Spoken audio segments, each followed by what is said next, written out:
High society की Boris Liu RU यान बेहोश हो गई, और जब उसे होश आया तो उसे पता चला कि वो सबके मन की बातें सुन सकती है। उसने अपने बॉयफ्रेंड की तरफ देखा जो रोते हुए कांप रहा था, लेकिन उसे उसके मन की आवाज सुनाई दी कि ये झूठे आंसू बहाना कितना थका देने वाला काम है। सिस्टर लियू अभी तक मुझे कंफर्ट देने क्यों नहीं आई?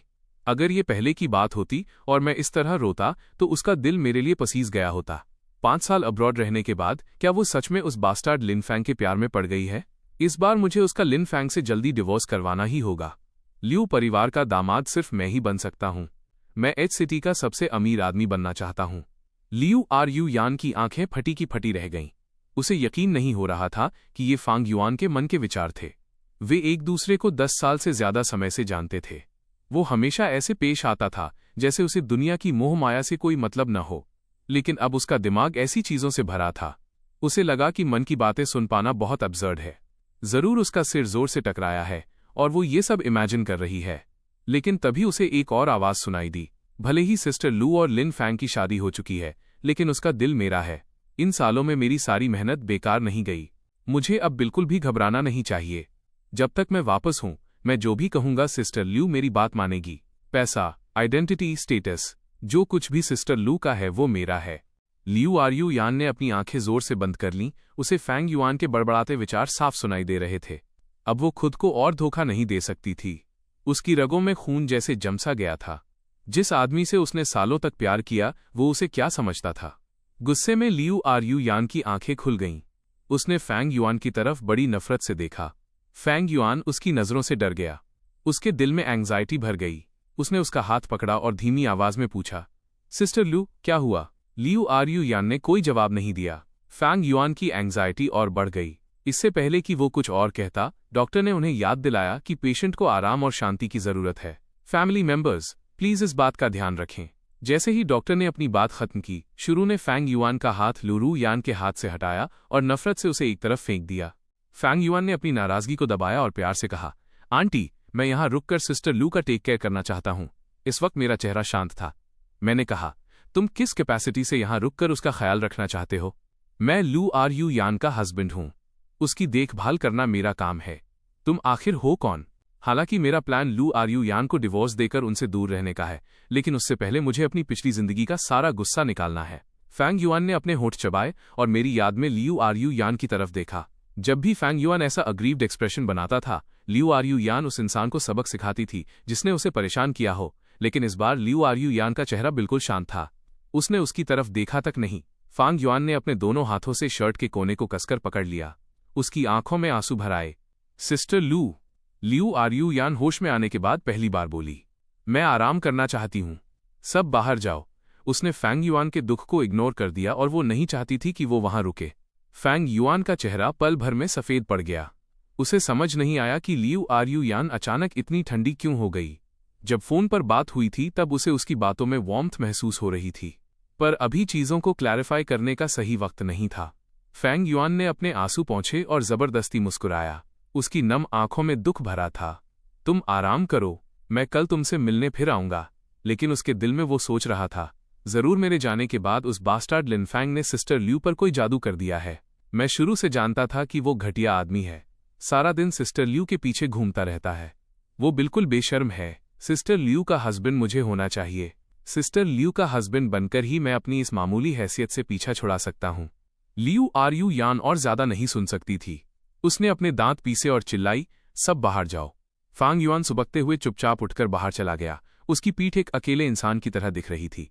शुरू ने लू यान को कंबल ओढ़ाया और कहा, रू यान, अच्छे से आराम करो, पापा और मैं बाहर ही हैं। अगर कुछ चाहिए हो तो आवाज दे देना। लू आरयू यान ने सिर हिलाया और अपनी आंखें बंद कर लीं। मैं भी जल्दी निकलना चाहता था, लेकिन जैसे ही मैं मुड़ने वाला था, लू यान ने अचानक हॉस्पिटल बेड पर अपनी आंखें खोलीं। तुम रुको। मैंने अपनी नजरें नीचे की और एक कड़वी मुस्कान के साथ हॉस्पिटल बेड की तरफ गया। हॉस्पिटल के कमरे में अब सिर्फ मैं और लियू आरयू यान थे। उन शोर मचाते मन के विचारों के बिना लियू आरयू यान का शरीर थोड़ा रिलैक्स हुआ, लेकिन जैसे ही वो रिलैक्स हुई, उसके पूरे शरीर में तेज दर्द उठा। मैंने बेरुखी से पूछा, क्या तुम्हें दर्द हो रहा है? लू आरयू यान कुछ नहीं बोली। मैंने अपनी भौहें ऊपर की, बेड के पास वाली चेयर पर बैठा और फिर पूछा, क्या तुम्हें खुजली हो रही है? डॉक्टर को बताने में शर्म आ रही है। लियू आरयू यान की नजरें बहुत तेज थीं, जैसे वो पूछ रही हो कि मुझे कैसे पता। मैंने एक हल्की मुस्कान दी और कुछ नहीं कहा। मैंने मन ही सोचा, आखिर हम 3 साल तक पति पत्नी थे, मैं ये कैसे नहीं जानूंगा। लू यान थोड़ा हैरान होकर देखने लगी। 3 साल पति पत्नी? क्या ये मेरे बारे में बात कर रहा है? लेकिन हमारी शादी तो कल ही हुई है। क्या तुम्हें पानी चाहिए? लियू आरयू यान ने सिर हिलाया। मैं पानी लेने के लिए खड़ा हुआ और बहते हुए पानी को एकटक देखने लगा। मैंने कर दिखाया। मैं लू आरयू यान का सामना शांति से कर पाया। क्या इसका मतलब है कि मैं इस औरत को भुला सकता हूं? क्या मैं अपनी पिछली जिंदगी की बातों को पीछे छोड़कर एक नई लाइफ शुरू करने की कोशिश कर सकता हूं? सच तो ये है कि इस दुनिया में कोई भी किसी के बिना नहीं मरता। ऐसा कोई प्यार नहीं है जो कभी कम न हो। मुझे भी आगे देखना चाहिए। मैं लू आरयू यान के लिए अपने प्यार को इस नई लाइफ में बिल्कुल नहीं ले जा सकता। मैंने वाटर डिस्पेंसर बंद किया और एक कॉटन स्वॉब लेकर वापस आया। तुम ज्यादा पानी नहीं पी सकती। मैं कॉटन स्वॉब से तुम्हारे होठों को गीला कर देता हूं। वो मुझे चुपचाप देखती रही। हालांकि उसे मेरे विचार अजीब लग रहे थे, लेकिन वो महसूस कर सकती थी कि मैं कभी उससे बहुत गहरा प्यार करता था। ये उसकी परसेप्शन के बिल्कुल उलट था।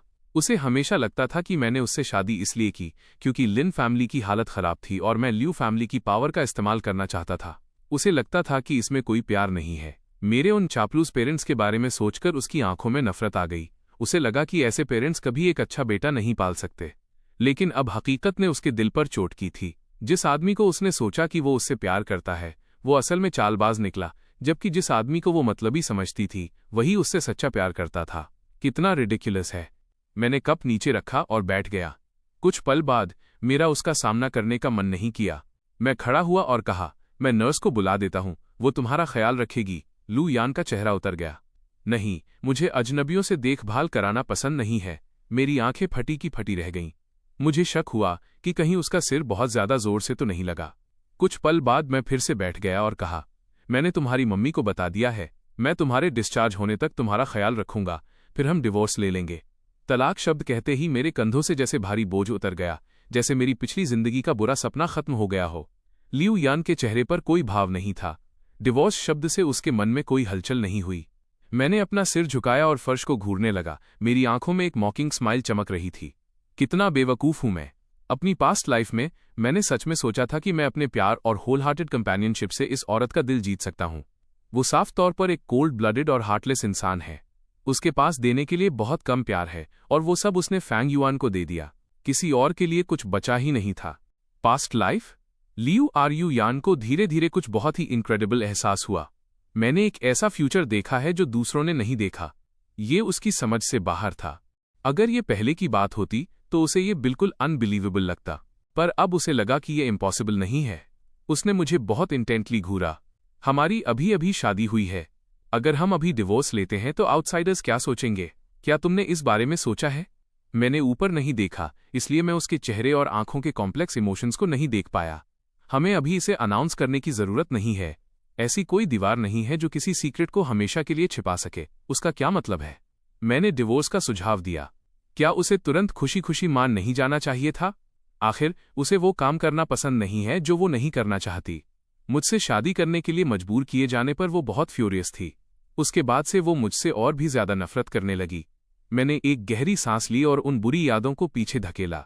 मैंने उलझन में ऊपर देखा और कहा, तुम मुझसे डिवोर्स नहीं चाहती? लियू आरयू यान ने मेरी नजरों से अपनी नजरें बचाईं। ऐसा नहीं है कि मैं नहीं चाहती। अभी डिवोर्स लेना सही आइडिया नहीं है। इससे मेरे लिए ट्रबल खड़ी हो जाएगी। मैंने सिर हिलाया। ठीक है, मैं समझ गया। लियू आरयू यान ने भौहें सिकोड़ी। तुम क्या समझ गए? वो जानना चाहती थी, लेकिन मेरा दिमाग ब्लैंक था। उसके पास जवाब जानने का कोई तरीका नहीं था। तुम्हें थोड़ा और सोना चाहिए। जब तुम जागोगी तो हम तुम्हारे लिए खाना तैयार रखेंगे। मैं खड़ा हुआ और लियू आरयू यान ने जल्दी से पूछा, तुम कहाँ जा रहे हो? तुम्हारे यहां होने से मेरी नींद में कोई डिस्टर्बेंस नहीं होगा। मैं पूरी तरह से एस्टॉनिश्ड रह गया। लियू आरयू यान ने हल्का सा खांसा और अपना चेहरा दूसरी तरफ घुमा लिया। नहीं, अगर मैं गलत नहीं था तो वो असल में ब्लश कर रही थी।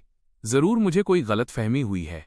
लियू आरयू यान के चेहरे के भाव बदल गए। वो मुझे अनकाइंडली घूरने लगी। मैं चौंक गया और उलझन में अपना सिर हिलाया। क्या हुआ? उसने अपने होंठ भींचे और कुछ नहीं कहा।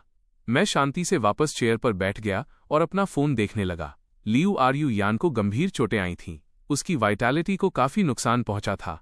कुछ ही देर बाद वो सो गई। मैंने उसकी तरफ देखा। मेरी नफरत साफ नहीं थी, लेकिन ये कभी कभी चुभने वाली सुई की तरह थी। मेरा दिल टर्मोइल में था। मैं उठा, कमरे से बाहर निकला और रेस्टरूम गया। बाहर आने के बाद मैंने फैंग युआन को दीवार के पास खड़ा देखा।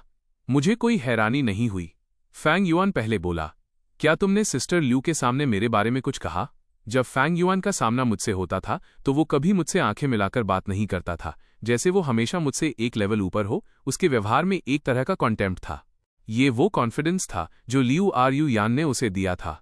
मैं मुस्कुराया और कहा, take a guess. Fang Yuan अपना आपा खोने ही वाला था। लिन फैंग, तुम्हें पता होना चाहिए, मैं तुमसे कुछ ज्यादा कड़वा नहीं कहना चाहता। सिस्टर ल्यू और मैं चाइल्डहुड स्वीटहार्ट्स हैं। अगर मिस्टर लू की नाराजगी और तुम्हारी इंगेजमेंट की वजह से हमारी बात न बिगड़ती तो शायद सिस्टर लू और मेरी शादी बहुत पहले हो गई होती। मैंने उसकी गुस्से भरी आंखों में सीधे देखा और मुस्कुराते हुए कहा, तो क्या? चाइल्डहुड स्वीटहार्ट्स और म्यूचुअल अफेक्शन, तो क्या हुआ? जिससे उसकी शादी हुई है वो मैं हूं। तुम्हारी जेलसी बेकार है।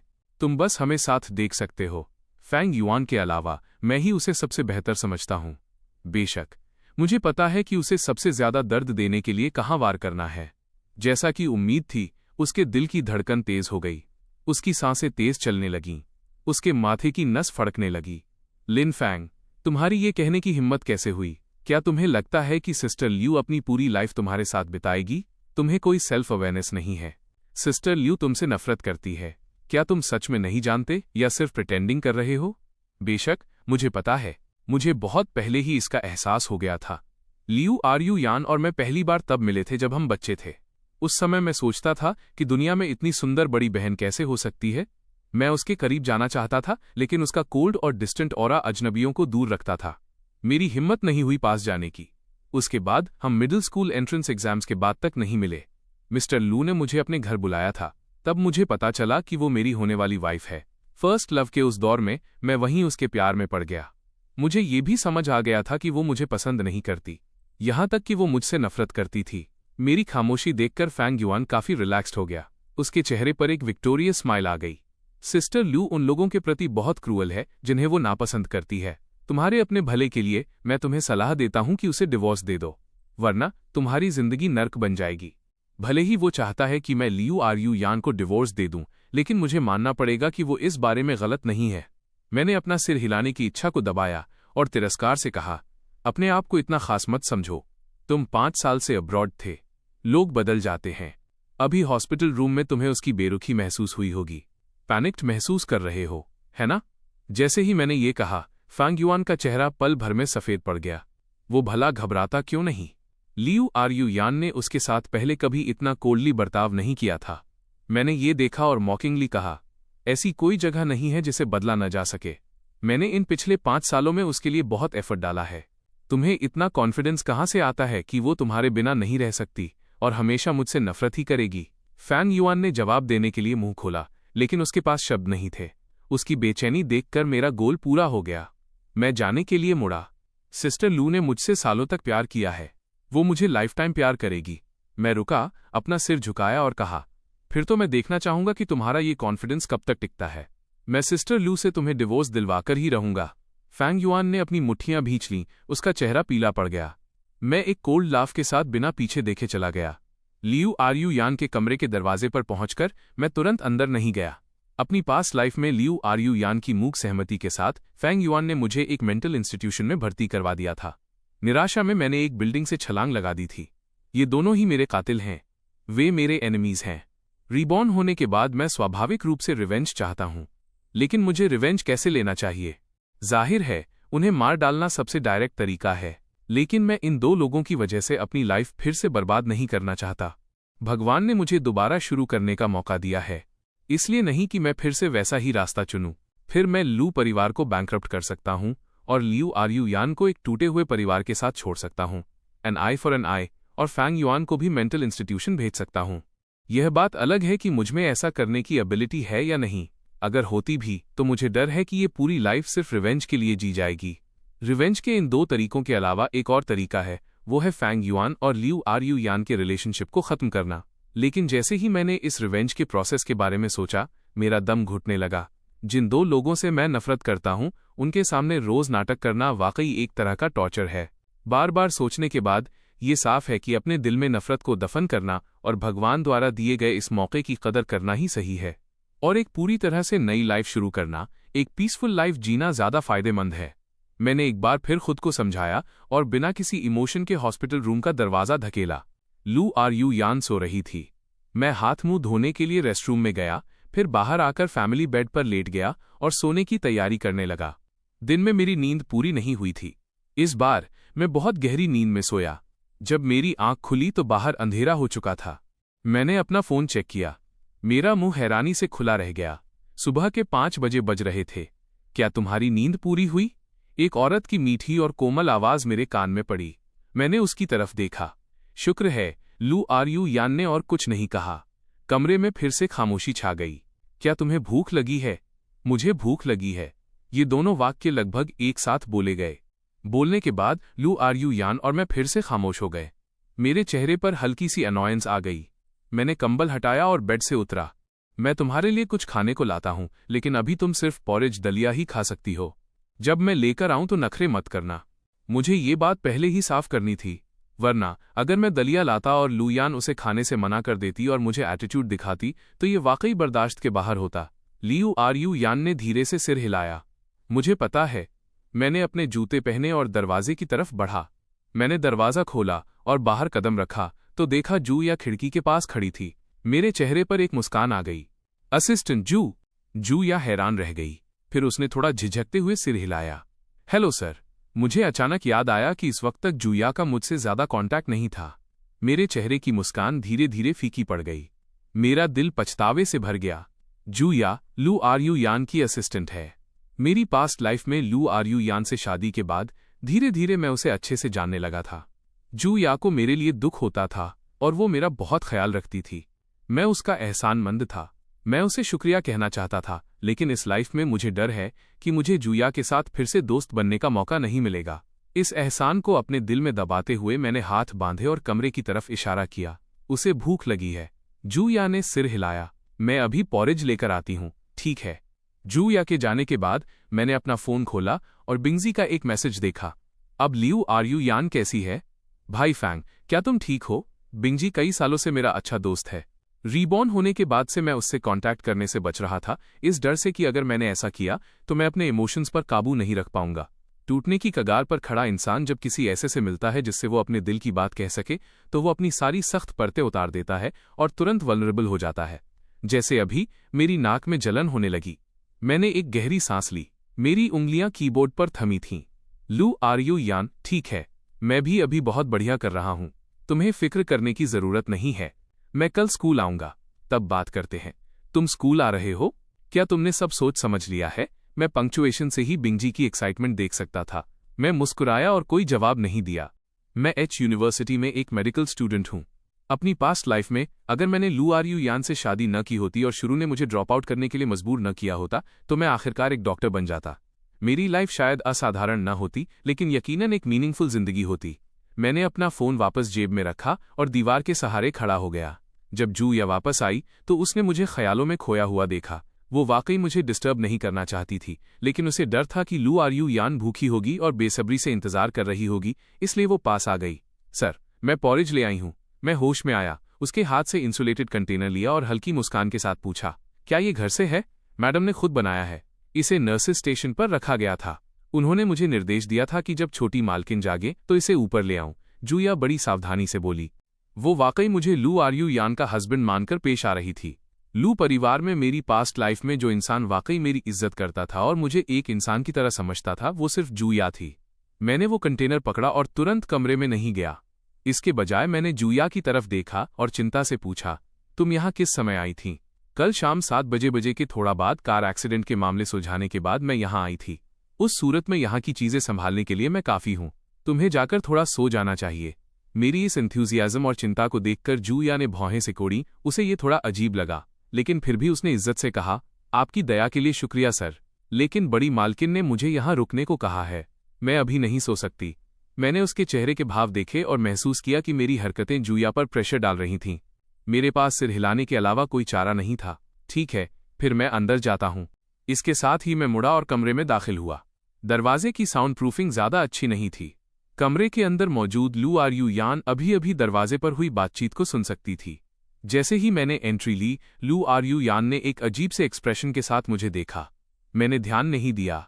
मैं पास गया और थर्मल लंच बॉक्स को बेड के पास वाली टेबल पर रखा, उसे खोला और पॉरेज को एक कटोरे में निकाला, फिर चेयर पर बैठ गया, उसे खिलाने की तैयारी करने लगा। लेकिन जब चम्मच लू आर यान के मुंह के पास पहुंचा तो उसने मुंह नहीं खोला। मैंने उसे शक भरी निगाहों से देखा। क्या तुम नहीं खाओगी? क्या तुम जू या को पहले से जानते थे? लू आर यान की आंखें फड़कीं। मैंने अपने होंठ भींचे, फिर कहा, हम एक दूसरे को जानते हैं। लू आर यान की तेज आंखें थोड़ी और सिकुड़ गईं। उसके चेहरे के भाव ऐसे थे जैसे कोई स्टॉर्म, तूफान आने वाला हो। मैं उसके इस एक्सप्रेशन से बहुत अच्छी तरह वाकिफ था। मैंने चम्मच वापस कटोरे में रखा और बेपरवाही से पूछा, क्या उसमें कोई ऐसी बात है जो तुम्हें पसंद नहीं है? मैं वाकई अब उसकी सर्व सेवा नहीं करना चाहता था। लू आर यान के होंठ फड़के, फिर उसने अपना मुंह कसकर बंद कर लिया। उसे एहसास हुआ कि अगर उसने वो कहा जो वो कहना चाहती है तो मैं शायद कटोरा नीचे रखूंगा और तुरंत चला जाऊंगा। वैसा ही जाना जैसा बिना पीछे मुड़े मैं उसकी पहुंच से बाहर निकल जाऊं, इससे पहले कि वो पास्ट लाइफ के मामले को साफ कर पाए। वो नहीं चाहती थी कि मैं उसके कंट्रोल से बाहर निकल जाऊं। क्या तुम खाने वाली हो या नहीं? ये देखते हुए कि लू आर यान खामोश है, मैं थोड़ा इम्पेशेंट, बेसब्र हो गया। आज तक किसी ने भी लू आर यान से इस टोन में बात नहीं की थी। उसका चेहरा गुस्से से नीला पड़ गया, लेकिन फिर भी उसने एक गहरी सांस ली। उसे वाकई बहुत भूख लगी थी। एक कटोरा खत्म करना उसके लिए बस खुद को संभालने के लिए काफी था। ये देखते हुए कि वो अभी और खाना चाहती है, मैंने कटोरा नीचे रखा और बेरुखी से कहा, तुम अभी ज्यादा नहीं खा सकती। लू आर यान कोई बच्ची नहीं है। चूंकि मैंने ऐसा कह दिया था तो भले ही उसका पेट न भरा हो, उसे सब्र करना ही पड़ा। मैंने थर्मल लंच बॉक्स पैक किया, उसे हॉस्पिटल रूम से बाहर ले गया और जू या को दे दिया। वापस आने के बाद मैंने देखा कि लगभग 6 बजे बज रहे थे। मैं हॉस्पिटल बेड के पास गया और लू आर यान को कंबल ओढ़ाया। फिर मैंने संजीदगी से कहा, मुझे स्कूल जाना है। लू आर यान ने एक भौं ऊपर उठाई। तो दिन में नर्स को तुम्हारा ख्याल रखने दो, मैं स्कूल के बाद आऊंगा। मैंने सिर हिलाया। मैंने शुरू से वादा किया था कि मैं डिस्चार्ज होने तक लू यान का ख्याल रखूंगा। मैं अपना वादा जरूर निभाऊंगा। मैं बीच में छोड़कर नहीं भागूंगा। जाओ। लू आर यान ने अपनी आंखें बंद कर लीं। स्कूल जाने से पहले मुझे अपनी क्लोज बदलनी थीं। अपनी चीजें नए घर में शिफ्ट करते वक्त मैं बहुत खुश था, लेकिन अब चाहे मेरा मन उस दिल तोड़ने वाली जगह पर वापस जाने का बिल्कुल न हो, फिर भी मुझे खुद को पत्थर बनाकर वहां जाना ही था। मैंने टैक्सी ली और घर के सामने उतरा। अंदर जाते ही मैंने जांग युआन को देखा और हैरानी से अपनी भौहें ऊपर कीं। मम्मी, आप अभी तक घर नहीं गईं और यहीं हैं? मुझे पता था हॉस्पिटल से निकलने के बाद तुम यहीं आओगे। मुझे तुमसे बात करनी है। अभी सुबह के जल्दी का वक्त था और मुझे स्कूल पहुंचने की कोई जल्दी नहीं थी, इसलिए मैं बिना हिचकिचाए उनके पास जाकर बैठ गया। जांग युआन ने बड़े गंभीर एक्सप्रेशन के साथ पूछा, क्या ये सच है कि तुम लू आर यान से डिवोर्स लेना चाहते हो? यह सच है। क्या तुम पागल हो गए हो?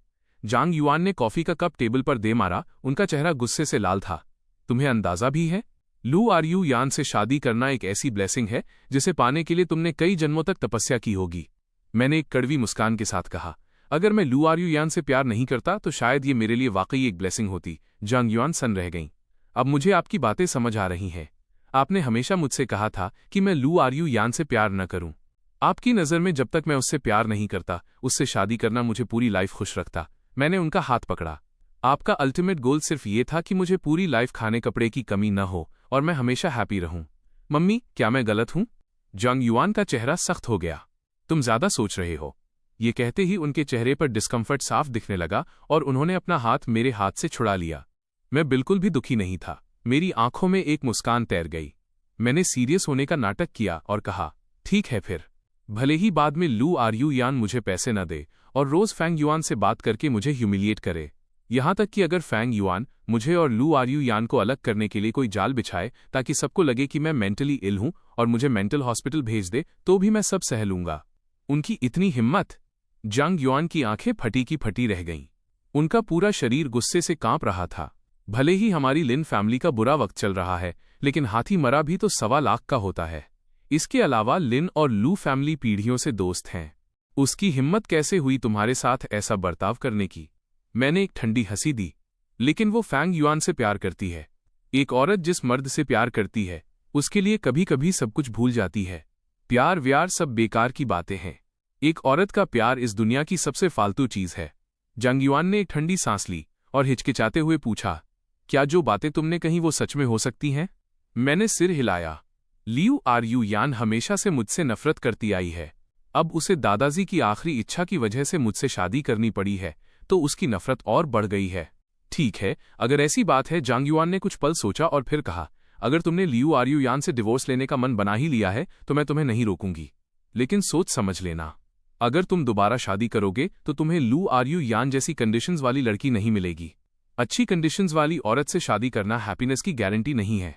वैसे भी इस लाइफ में अगर मैं शादी नहीं भी करूं तो भी मैं खुद को खुश रखूंगा, मैंने एक चमकती मुस्कान के साथ कहा। क्या बकवास है? अगर तुम शादी नहीं करोगे तो तुम्हारे पापा और मैं। खैर छोड़ो, भूल जाओ। जांग युआन बाहर से बहुत घमंडी दिखती थीं, लेकिन अंदर से बहुत सॉफ्ट हार्टेड थीं। यह बात मुझे रीबॉर्न होने के बाद ही समझ आई। जवानी में उन्होंने जो मुश्किलें झेली थीं, उसकी वजह से उन्होंने अपने चारों ओर कांटों की दीवार बना ली थी। वो बिल्कुल भी झुकना नहीं चाहती थीं। उन्हें डर था कि अगर वो नरम पड़ी तो मुश्किलें फिर से आकर उन्हें दर्द देंगी। जब लिन बेचियन ने उनसे शादी की तब मैं सिर्फ 1 साल का था।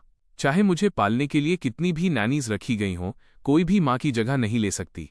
अपनी माँ को ढूंढना बच्चे की फितरत है। लेकिन हमारे घर में सालों से काम करने वाली मेड ने बताया था कि मैं बचपन में बहुत कम रोता था। मुझे बाद में पता चला कि मेरे होश संभालने से पहले जांग युआन लगभग हर रोज मेरे साथ खेलती थीं और मेरा ख्याल रखती थीं।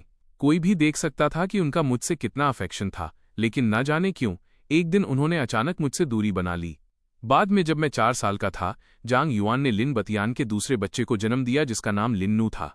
वो इस बच्चे के भी करीब नहीं थी। मुझे पहले लगता था कि वो दिल की बहुत ठंडी हैं और उन्हें सिर्फ पैसे और पावर की फिक्र है। लेकिन अब सोचता हूं कि अगर उन्हें सिर्फ पैसे से मतलब होता तो जब लिन फैमिली का इन्वेस्टमेंट फेल हुआ और हम बैंकरप्ट होने वाले थे तब वो बिना कोई शिकायत किए साथ क्यों खड़ी रहीं। हालांकि मुझे अभी भी समझ नहीं आया कि उन्होंने ऐसा व्यवहार क्यों किया, लेकिन मैं जानता हूं कि उनके दिल में ये परिवार है। लिन न्यू मुझसे ज्यादा समझदार है। मैं हल्का सा हंसा। उसने कहा था कि लू आरयू यान से शादी करना मुझे कभी खुश नहीं रखेगा। जांग युआन हैरान रह गईं। उसने तुमसे ये कब कहा? मेरी शादी से 2 दिन पहले। उस जैसी बच्ची को क्या पता? जांग युआन ने धीरे से तंज कसा। इतनी छोटी उम्र और बड़ों के मामलों में दखल देना, उसे वाकई सबक सिखाने की जरूरत है। मैंने एक हल्की मुस्कान दी और देखा कि काफी देर हो रही है। मैं सोफे से उठा और जांग युआन के सख्त कंधे को धीरे से सहलाया। किसी और दिन मैं आपको ट्रीटमेंट के लिए ले चलूंगा। फ्रोजन शोल्डर के लिए वो जगह काफी अच्छी है। अब मैं ऊपर जाकर वॉशअप करता हूं और फिर स्कूल जाना है। स्कूल? जांग युआन के चेहरे के भाव बदल गए। क्या तुम अब ड्रॉप आउट नहीं कर रहे? मैंने मुस्कुराते हुए सिर हिलाया। अगर मैं लू आरयू यान से डिवोर्स नहीं चाहता तो मैं कभी ड्रॉप आउट नहीं करता। जांग युआन का चेहरा ठंडा पड़ गया, जैसे वो कुछ समझ रही हों। तुम्हारा इससे क्या मतलब है? मैंने स्कूल इसलिए छोड़ा क्योंकि शुरू ने ऐसी डिमांड की थी। मुझे शुरू की उस वक्त की धमकी याद आई और मेरा मूड खराब हो गया। जैसे ही जांग युआन ने यह सुना, उनका चेहरा गुस्से से तमतमा गया। उन्होंने मेरी नाक के सामने उंगली दिखाई और डांटा, तुम डरपोक इंसान, तुमने मुझे इस बारे में क्यों नहीं बताया? मुझे लगा कि तुम पढ़ाई का बोझ नहीं उठा पा रहे, इसलिए तुमने ड्रॉप आउट किया। अगर तुमने मुझे पहले बताया होता तो मैं ल्यू फैमिली से जवाब मांगने जरूर जाती। उस शुरू का क्या हक है ऐसी डिमांड करने का? अपनी बात खत्म करते ही उन्होंने टेबल पर रखा कॉफी का कप उठाकर टीवी पर दे मारा।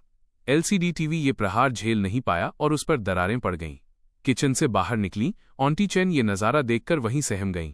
जांग युआन ने उनकी तरफ देखा और नफरत से बोली, लू फैमिली में कोई भी अच्छा नहीं है। अच्छा है कि तुम उस कमजोर पर्सनैलिटी वाली लू आरयू यान से डिवोर्स ले रहे हो।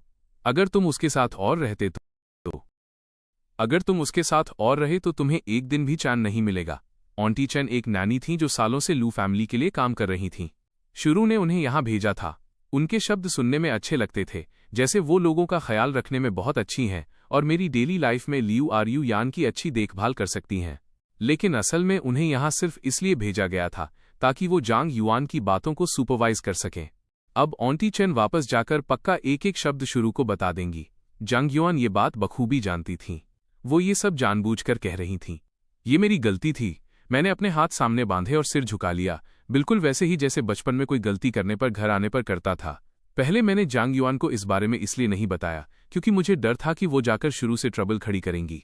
उस वक्त शुरू मुझे और भी नीची नज़र से देखती। अपनी प्रीवियस लाइफ में मैं ये नहीं समझ पाया था कि माँ के परिवार का सपोर्ट होने और न होने से ससुराल की जिंदगी पूरी तरह बदल जाती है। जांग युआन की जुबान बहुत तेज थी, ऊपर से वो एक ऐसे माहौल में पली बढ़ी थी जहां जीना मुश्किल था। शुरू जैसे इंसान से निपटना उनके लिए बहुत आसान था, जो बचपन से सख्त नियमों में पली थी। अगर प्रीवियस लाइफ में मुझे उनका सपोर्ट मिला होता तो लू फैमिली के घर में मेरी जिंदगी इतनी मिजरेबल नहीं होती। मुझे याद है तुम काफी ट्रबल मेकर हुआ करते थे, ऐसे नहीं थे जिसे कोई भी बुली कर सके। अब इतने दब्बू क्यों हो गए हो? जांग युआन ने मेरी दयनीय हालत देखी तो उनका लहजा धीरे धीरे नरम पड़ गया। मैंने तुम्हें पहले ही कहा था कि लियू आर्यू यान से प्यार मत करना ताकि तुम पूरी लाइफ कंफर्टेबली जी सको। उस वक्त तुम मुझसे ऐसे नाराज हुए जैसे मैंने तुम्हारी भलाई के लिए नहीं बल्कि नुकसान के लिए कहा हो। आपको लगता है प्यार बेकार की चीज है, इसलिए आप डैड से प्यार नहीं करती। मैंने उनकी तरफ देखा। शाओफैंग, तुम अभी छोटे हो। जांग युआन ने एक ठंडी सांस ली। दो लोगों को साथ रहने के लिए वो हमेशा साथ रहेंगे या नहीं, ये सिर्फ प्यार पर डिपेंड नहीं करता। सच तो ये है कि ये प्यार पर बिल्कुल भी डिपेंड नहीं करता। जब तुम सच में किसी से शादी करके उसके साथ रहोगे तब तुम समझोगे। रीबॉर्न होने से पहले हालांकि मैं बहुत सी मुश्किलों से गुजरा था और प्यार में बहुत दर्द सहा था, लेकिन क्योंकि मैं और लियू आर्यू यान कभी भी ठीक से साथ नहीं रहे थे, इसलिए मैं शादी नाम की इस चीज को अभी भी नहीं समझ पाया था। मैं अब आपकी मुश्किलें समझता हूं मम्मी। मेरी चमकती आंखों में शरारत थी। मैं भविष्य में आपकी बातें ज्यादा मानूंगा। मेरी इस अचानक इंटीमेसी को देखकर जांग युआन को अनकंफर्टेबल महसूस हुआ। उन्होंने मुंह बनाया। रहने दो, वैसे भी मैं तुम्हारी सगी मां नहीं हूं। तुम्हारी मर्जी हो तो मेरी बात मानो, न हो तो मत मानो। मेरी आंखों की मुस्कान और गहरी हो गई। आप मेरी सगी मां नहीं है, फिर भी मेरी इतनी फिक्र करती है। किसे तुम्हारी फिक्र है? जांग युआन ने बेसब्री से अपना हाथ हवा में लहराया। जल्दी जाओ और अपना काम करो। मैं मुस्कुराया। ठीक है, फिर मैं ऊपर जाता हूं। क्योंकि काफी देर हो रही थी, मैं ऊपर गया, जल्दी से शावर लिया, कपड़े बदले, अपना स्कूल विड्रॉल फॉर्म उठाया और बाहर निकल गया। घर में सिर्फ एक ही ड्राइवर है और वो लू आर्यू यान के साथ एक्सीडेंट में घायल हो गया था, इसलिए मुझे पैदल ही विला कॉम्प्लेक्स से मेन रोड तक जाना पड़ा ताकि टैक्सी मिल सके। यहाँ टैक्सी मिलना वाकई आसान नहीं है। काफी देर इंतजार करने के बाद आखिरकार एक टैक्सी मिली। कार में बैठते ही मैंने अपना डेस्टिनेशन बताया और बिंगजी को टेक्स्ट करके स्कूल गेट पर मिलने के लिए कहा। यंग मैन, क्या तुम एच यूनिवर्सिटी के स्टूडेंट हो? ड्राइवर ने रियरव्यू मिरर में मेरी तरफ देखा और मुस्कुराते हुए पूछा। मैंने सिर हिलाया। मैं इस साल सॉफ्टमोर हूं। तुम्हारा मेजर क्या है? मेडिसिन। मेडिसिन अच्छा है। भविष्य में तुम डॉक्टर बनकर जाने बचाओगे। कितना महान पेशा है। ड्राइवर काफी बातूनी और मिलनसार था। मैंने अपना फोन नीचे रखा और उससे थोड़ी बातचीत करने लगा। ये बातचीत काफी फ्रूटफुल रही। ड्राइवर ने बताया कि कल रात आधी रात के करीब उसने एक बहुत हैंडसम आदमी को यहाँ ड्रॉप किया था। पहले उसे लगा कि वो आदमी यहीं रहता है, लेकिन उसने उसे एक विला के गेट पर उतारा। उस आदमी ने कहा कि उसे शहर वापस जाना है और ड्राइवर से गेट पर रुकने को कहा। फिर उसने कार से उतरकर डोरबेल बजाई। थोड़ी देर बाद अंदर से एक बहुत ही कैरिज्मेटिक आदमी बाहर आया और उस आदमी को देखते ही वो जोर जोर से चिल्लाने लगा। उसे एक बेशर्म स्कीमर कहने लगा जो दूसरों की वाइफ्स को पसंद करने में एक्सपर्ट है। फिर दूसरे आदमी ने कुछ कहा। आवाज बहुत धीमी थी, ड्राइवर ठीक से सुन नहीं पाया, पर ऐसा लग रहा था कि वो अपनी सफाई दे रहा है। पर इससे पहले कि वो कुछ और कहता, अंदर से आया आदमी मुड़ा और चला गया। ये सुनने के बाद मेरे मन में एक शक पैदा हुआ। मैंने ड्राइवर से पूछा कि वो आदमी कैसा दिखता था और उसने किस रंग के कपड़े पहने थे। ड्राइवर ने अपनी याददाश्त से उसका हुलिया बताया। मैंने कन्फर्म कर लिया कि वो आदमी फैंग युआन ही था। वो हॉस्पिटल छोड़कर आधी रात को यहाँ क्यों आया था, मुझे समझ नहीं आया, पर मैं यकीन के साथ कह सकता था कि फांग युआन यहाँ किसी गलत इरादे से ही आया था। ये आदमी बहुत बुरा है। ये सबक मैंने अपनी प्रीवियस लाइफ में अच्छी तरह सीखा था। मैंने कार की खिड़की से बाहर देखा। मेरी आंखों में एक तंज भरा ग्लिंट था। हालांकि मैं लियू आर्यू यान का कुछ नहीं बिगाड़ सकता, लेकिन मैं फैंग युआन को दर्द देने की पूरी कोशिश तो कर ही सकता हूं। ये मुमकिन है। टैक्सी एच यूनिवर्सिटी के गेट पर पहुंची। मैंने किराया दिया और बाहर उतरा। देखते ही मुझे बिंगजी स्कूल गेट पर बैठा हुआ दिख गया। उसने ट्रैक सूट पहना था और बाल थोड़े बिखरे हुए थे, जैसे अभी अभी एक्सरसाइज खत्म की हो। मुझे देखते ही वो तुरंत खड़ा हुआ और पागलों की तरह दौड़ता हुआ आया। भाई फैंग। मैं अपना बचाव करने के लिए हाथ बांधकर खड़ा हो गया, पर फिर भी बिंगजी के गले लगने से खुद को नहीं बचा पाया। भाई फैंग, हम 15 दिनों से नहीं मिले। तुम्हें पता है मैंने तुम्हें कितना याद किया। मुझे लगा शादी के बाद तुम्हें मेरी जरूरत नहीं रहेगी। उसका चेहरा मेरे बालों से ढका हुआ था। मैंने मुश्किल से उसका सिर हटाया और कहा, बिंगजी, तुम मुझे दबाकर मार डालोगे, मुझे फर्क नहीं पड़ता। उसने दयनीय सा चेहरा बनाकर अपना चेहरा मुझसे रगड़ा। ये तुम्हारी सजा है कि तुम आधा महीना मुझसे नहीं मिले और मुझे अपनी शादी में भी नहीं आने दिया। मेरा हाथ जो उसे पीछे धकेलने वाला था, हवा में ही रुक गया। लू यान से शादी करने के लिए शुरू ने कई शर्तें रखी थीं। मुझे ड्रॉप आउट करने के लिए मजबूर करना सिर्फ उनमें से एक थी। दूसरी शर्त ये थी कि मुझे अपना मौजूदा सोशल सर्कल छोड़ना होगा। शुरू की नज़र में मेरे सारे दोस्त बेकार थे जो लियू आरयू यान के हस्बैंड के स्टेटस के लायक नहीं थे। उस वक्त मैं लू आरयू यान के प्यार में इतना अंधा था कि मैं मान गया। मैं इतना पत्थरदिल हो गया कि मैंने अपने दोस्तों को छोड़ दिया, जिसमें बिंगजी जैसा पुराना दोस्त भी शामिल था। मुझे आज भी अपनी प्रीवियस लाइफ में बिंगजी की वो निराश नज़रें याद हैं जब वो मुझे देखता था। इसलिए उस वक्त अगर मैं अकेला और बेबस था तो वो मेरी अपनी ही गलती थी। शादी वैसे भी इस लायक नहीं थी कि तुम आते। मैं शर्मिंदगी से भर गया। भले ही बिंगजी मेरा दम घोंट रहा था, पर मैंने उसे अब पीछे नहीं हटाया। मैं लियू आरयू यान से डिवोर्स लेने वाला हूं। बिंगजी ने मुझे छोड़ दिया। उसका चेहरा हैरानी से भरा था। मैंने पलकें झपकाईं। तुमने गलत नहीं सुना। जैसे ही लियू आरयू यान ठीक होकर हॉस्पिटल से डिस्चार्ज होगी, मैं तुरंत उसे डिवोर्स दे दूंगा। तुम ठीक तो हो ना? बिंगजी ने अपना सिर खुजलाते हुए भौहें सिकोड़ी। लू आरयू यान से शादी करना तो तुम्हारा हमेशा से एक सपना था? मैंने कंधे उचकाए। पहले था, पर उससे शादी करने के बाद मुझे पता चला कि वो बस सो है। वो अच्छी नहीं है। मेरे दिमाग में एक शरारती आइडिया आया। मैंने अपने होंठ भींचे और बिना कुछ कहे ऐसा एक्सप्रेशन बनाया जैसे मैं किसी गहरी परेशानी में हूं। तब तो तुम्हें सच में डिवोर्स ले लेना चाहिए, बिंगजी ने अफसोस के साथ कहा। मुझे यकीन नहीं हो रहा कि लू आरयू यान ऐसी है। आहा, जैसा सोचा था, भगवान वाकई इंसाफ करता है। मैंने सहमति में सिर हिलाया। बिल्कुल सही। अब बस बिंगजी की इस बड़ी जुबान के भरोसे। मुझे यकीन है कि एक दिन के अंदर ही ये बात हर जगह फैल जाएगी कि लू आरयू यान अच्छी नहीं है। इसे लियू आरयू यान के खिलाफ एक छोटा सा रिवेंज माना जा सकता है।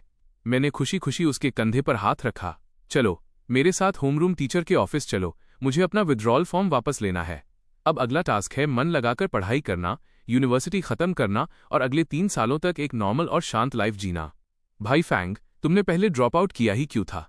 ये शुरू की डिमांड थी, वरना मैं लियू आरयू यान से शादी नहीं कर पाता, मैंने तंज कसते हुए कहा। बिंगजी ने मेरे ठंडे एक्सप्रेशन को देखा और समझदारी से बोला, मैं जानता था कि ये उसी बुढ़िया का काम होगा, वरना तुम बिना वजह ड्रॉप आउट क्यों करते? मुझे तो हैरानी होती है कि तुम जैसे ग्रेट क्वालिटीज वाले लड़के से भी वो खुश क्यों नहीं है। मैं और ग्रेट क्वालिटीज, मैंने थोड़ी दूर पर दीवार अखबार वॉल न्यूज़पेपर बना रहे एक लड़के की तरफ इशारा किया। वो ईए फैमिली का छोटा वॉरिस यहूई था। शुरू की नज़र में गुड क्वालिटीज वाला इंसान ये है, मतलब एक अच्छा फैमिली बैकग्राउंड होना ही उनके लिए गुड क्वालिटीज है। कितना सुपरफिशियल है ना? मैंने एक हल्की हंसी दी और चुप हो गया। क्या यही सच नहीं है? चाहे आप निजी तौर पर कितने भी आउटस्टैंडिंग क्यों ना हो, अगर लू फैमिली के सामने आपका फैमिली बैकग्राउंड अच्छा नहीं है तो आपकी कोई कीमत नहीं है। उस हिसाब से अगर प्रीवियस लाइफ में फैंग युआन लू आरयू यान की मेहरबानी से लू फैमिली में शादी कर भी लेता तो उसके बैकग्राउंड और स्टेटस के साथ वहां जिंदगी जीना इतना आसान नहीं होता। हर दिन दूसरों की हिकारत और नफरत झेलना बहुत मुश्किल होता है। ये सोचकर मुझे अंदर से काफी रिफ्रेश्ड महसूस हुआ। होमरूम टीचर के ऑफिस पहुंचकर मैं नॉक करने ही वाला था कि दरवाजा अंदर से खुला। अंदर मौजूद आदमी ने मुझे देखा और उसके चेहरे के भाव अचानक बदल गए। तुम यहाँ क्या कर रहे हो? क्या तुमने ड्रॉप आउट नहीं कर दिया था? मैं अपनी हंसी नहीं रोक पाया। मेरे सामने खड़ा आदमी कोई और नहीं बल्कि फैंग युआन का छोटा भाई फैंग जैंग था। सच कहूं तो फैंग जैंग वाकई फैंग युआन का सच्चा भाई है, अपने ही भाई की औरत पर नजर रखने वाला और अपने भाई की जड़ें काटने वाला। कितना भावुक कर देने वाला रिश्ता है। सिर्फ इसलिए कि मैंने ड्रॉप आउट किया था, इसका मतलब ये नहीं कि मैं वापस नहीं आ सकता, है ना? बिंगजी ने फैंग जैंग को देखकर अपने दांत दिखाए। अब जबकि लिन फैंग वापस आ गया है तो तुम अब स्पॉटलाइट में नहीं रह पाओगे। क्या तुम्हें बहुत बुरा लग रहा है? फैंग जैंग ने उसे नफरत भरी नजरों से देखा। मैं तुम जैसे बातूनी इंसान से बात नहीं कर रहा। मेरा पीछा करना और मुझसे बात करना बंद करो। क्या तुम खुद को नीचा नहीं दिखा रहे? मुझे नहीं पता कि मैं खुद को नीचा दिखा रहा हूं या नहीं, पर तुम मेरे भाई फैंग के बराबर भी नहीं हो। गुस्सा होना और लोगों की पीठ पीछे चालें चलना ही असल में खुद को नीचा दिखाना है। मैंने कब पीठ पीछे चालें चली? बिंगजी ने तंज कसा। तुम खुद जानते हो, पिछले महीने की एनाटॉमी क्लास में मेरे भाई फैंग के खरगोश को किसी ने नुकसान पहुंचाया था। वो पक्का तुम ही थे। फैंग जैंग की आंखों में घबराहट की एक झलक दिखी। यहां खड़े होकर लोगों पर कीचड़ मत उछालो। मैं ऐसा कुछ कभी नहीं करूंगा। इल्जाम लगाने के लिए एविडेंस चाहिए होता है। वो तुम ही थे, है ना? मैंने उनकी बहस के बीच में पड़ते हुए मुस्कुराकर कहा। मैं यहां कोई बेमतलब की बहस नहीं सुनना चाहता। फैंग जैंग, तुम मेरा रास्ता रोक रहे हो। क्या तुम प्लीज हटोगे? फैंग जैंग ने मुझे घूरा और हटने का उसका कोई इरादा नहीं था। मैं उसे अच्छी तरह जानता हूं। जब से मैंने लू आरयू यान का फियांस होने की वजह से एच यूनिवर्सिटी में कदम रखा था, फैंग जैंग ने मुझसे लड़ने की ठान ली थी। अगर कोई दिन ऐसा जाता जब वो ट्रबल खड़ी करने ना आए तो उसे बेचैनी होने लगती थी। जैसे अभी, वो पक्का अपनी बातों से मुझे उकसाना चाहता है। वो उन लोगों में से है जो उकसाने का मोह नहीं छोड़ सकते। और वैसा ही हुआ। थोड़ी देर में उसने शुरू कर दिया। लिन फैंग, तुम्हें स्कूल छोड़ देना चाहिए और रोज घर पर रहकर सिर्फ सिस्टर ल्यू को खुश करना चाहिए। शायद तब तुम्हें उसका दिल जीतने का कोई मौका मिल जाए। पर तुमने ड्रॉप आउट करने का इरादा छोड़ दिया और अब मेरा भाई अब्रॉड से वापस आ गया है। मुझे डर है कि तुम्हें जल्द ही सिस्टर ल्यू को डिवोर्स देने के लिए तैयार रहना चाहिए। फैंग जैंग जानता था कि दुखती रग पर हाथ कैसे रखा जाता है। अगर ये मेरी पास्ट लाइफ होती तो शायद मैं दुखी हो जाता, पर अब बिल्कुल भी नहीं। इसलिए मेरे चेहरे पर कोई बुरा भाव देखने के बजाय उसने मुझे अपने सफेद दांत दिखाते हुए ठंडी मुस्कान बिखेरते देखा। क्या ये सब कहकर तुम्हें बेटर महसूस हो रहा है? क्या? मेरे इस अनएक्सपेक्टेड रिएक्शन ने फैंग जैंग का दिमाग सुन कर दिया। तुम चोरी छिपे लू आरयू यान से प्यार करते हो। जब तुमने ये कहा कि मैं रोज घर पर रहकर सिर्फ लू आरयू यान को खुश करता हूं, क्या तब तुम्हारे दिल से खून नहीं बहा? मैंने हाथ बढ़ाकर फैंग जैंग की ठुड्डी पकड़ी और उसे इधर उधर हिलाया। मैंने अपनी जुबान से टच टच की आवाज निकाली और कहा, तुम्हारा लुक तुम्हारे भाई से कुछ कम नहीं है। क्या तुम्हें इसे स्वीकार करने में जरा भी हिचकिचाहट नहीं होती? तुम्हारा भाई लू आरयू यान से मेरा डिवोर्स करवा सकता है, तो तुम क्यों नहीं? फैंग जैंग के चेहरे का रंग उड़ गया। उसने मेरा हाथ झटक दिया और गुस्से में दहाड़ा, लिन फैंग, बकवास बंद करो। मैं सिस्टर ल्यू से कोई चोरी छिपे प्यार नहीं करता। खुद को देखो। तुम एक औरत को पसंद करते हो, पर उसे मानने की हिम्मत तक नहीं है। ऐसा लगता है कि अपनी पूरी लाइफ तुम सिर्फ अपने भाई और अपनी पसंद की औरत को लवी डवी होते हुए ही देख पाओगे। मेरी बातें सिर्फ कड़वी नहीं थीं। मैं पूरी तरह से फैंग जैंग को डिसरिस्पेक्ट कर रहा था और उसके सबसे कमजोर पॉइंट पर वार कर रहा था। मैं चाहता था कि फैंग जैंग अपनी जिंदगी से नफरत करने लगे, ताकि उसका ये पागलपन वाली सनक उसकी लास्ट लाइफ के मुकाबले इस बार जल्दी बाहर आ जाए। ल्यू आरयू यान को डिवोर्स देने से पहले मुझे फैंग युआन के लिए जितनी हो सके उतनी ट्रबल खड़ी करनी है। चुप हो जाओ। फैंग जैंग की आंखें खून जैसी लाल हो गईं। उसकी सांसें भारी होने लगीं। ये सब बकवास है। मैंने कंधे उचकाए। मेरे चेहरे के भाव ऐसे थे जैसे ये बकवास है या नहीं, ये तुम खुद जानते हो। फैंग जैंग जैसे टूटने की कगार पर था। उसने मुझे एक नफरत भरी नजर से देखा और जल्दी से वहां से चला गया। भाई फैंग, क्या फैंग जैंग वाकई लियू रुयान को पसंद करता है? बिंगजी ने मेरा हाथ कसकर पकड़ लिया। उसका पूरा चेहरा क्यूरियोसिटी से भरा था। मैं जानता हूं कि उसे गॉसिप करना बहुत पसंद है, पर अभी उसके साथ गॉसिप शेयर करने का सही वक्त नहीं था। मैंने उसे शांत रहने और सब्र रखने का इशारा किया। फिर मैं हेड टीचर के ऑफिस में गया। जब मैं ड्रॉप आउट कर रहा था तब वो कभी राजी नहीं हुए थे। आखिरकार जब उन्होंने देखा कि मैं अडिग हूं तब उन्हें मानना पड़ा। अब जब उन्होंने देखा कि मैं अपना फैसला बदल रहा हूं तो वो स्वाभाविक रूप से बहुत खुश हुए। आखिर मैं एक होनहार छात्र था। इतने एक्सीलेंट मेडिकल स्टूडेंट को खोना वाकई बड़े दुख की बात होती। हेड टीचर ने मुझे कुछ सलाह दी और फिर मुझे और बिंगजी को जाने की अनुमति दे दी। ऑफिस से थोड़ा दूर आते ही बिंगजी ने चमकती आंखों से मेरी तरफ देखा। शाओफैंग, जल्दी बताओ। अब मैं और इंतजार नहीं कर सकता। मुझे सब सच सच बताओ। क्या तुम पहले से नहीं जानते? फैंग जैंग बचपन से ही लियू आरयू यान से सीक्रेटली प्यार करता है, मैंने तंज भरी मुस्कान के साथ कहा। मेरी हंसी में रिडिक्यूल उपहास साफ झलक रहा था। वो बचपन से ही उसे पसंद करता है, पर बदकिस्मती से लियू आरयू यान की नज़रों में सिर्फ फैंग युआन ही है। जब तक मैंने आज उससे ये बातें नहीं कही थीं, तब तक वो यही सोचता था कि जब तक उसका भाई लियू आरयू यान के काबिल है, उसे बस चुपचाप किनारे रहकर उनकी रक्षा करनी चाहिए। तुम्हें इतनी गहराई से कैसे पता? बिंगजी हैरान रह गया। मैं बिना कुछ बोले बस मुस्कुराया। बिंगजी ने आगे कोई सवाल नहीं किया। इस गॉसिप को हजम करने के बाद उसके थोड़े कमजोर दिमाग ने पूछा, लेकिन मेरी बात सुनो। तुम्हारे ये सब कहने से पहले वो वैसा सोचता था, तो अब क्या होगा? अब वो शांत नहीं बैठेगा। वो अब फैंग युआन से कंपीटिंग करने के बारे में सोचेगा। मैंने उसके दिल के किसी कोने में दबी हुई इच्छा को हवा दे दी है। मैंने अपनी जेब से लॉकर की निकाली और उसे अपनी उंगली में घुमाते हुए एक ग्लीफुल एक्सप्रेशन दिया। बिंगजी अब सब समझ गया था। उसके चेहरे पर एक धूर्त मुस्कान आ गई। शाओफैंग, तुम अभी भी उतने ही विकेट, शरारती चालाक हो जितने पहले थे। मैंने अपनी भौहें ऊपर की। अभी अभी मैंने हाई स्कूल वाला लिन फैंग देखा। बिंगजी ने मेरे कंधे पर हाथ मारा और हंसा। तुम तब कितने एरोगेंट, स्पिरिटेड और प्राउड हुआ करते थे। ये बड़े दुख की बात है कि तुमने यूनिवर्सिटी में आकर एक अच्छे लड़के होने का नाटक किया। उसमें बिल्कुल मजा नहीं था। मेरे चेहरे की मुस्कान गायब हो गई। मेरे पिता लिन बेटियन की माँ यानी मेरी दादी उत्तर भारत से थीं। लिन बेटियन अक्सर अपनी माँ के साथ वहां जाते थे और महीनों रुकते थे, इसलिए उनका व्यक्तित्व बहुत लिबरल उदार है। साथ ही वो बहुत ज्यादा समझदार भी नहीं है। सालों तक उन्होंने बहुत ही केयरफ्री जिंदगी जी है, वरना वो ऐसा फेल्ड इन्वेस्टमेंट न करते जिससे पूरी लिन फैमिली की सालों की मेहनत पानी में मिल गई। मेरा व्यक्तित्व कुछ हद तक उनके जैसा ही है। इसके अलावा पापा और मम्मी की मुझसे उम्मीदें बहुत कम थीं, जिसकी वजह से हाई स्कूल में मैंने खुद को बिल्कुल आज़ाद छोड़ दिया था।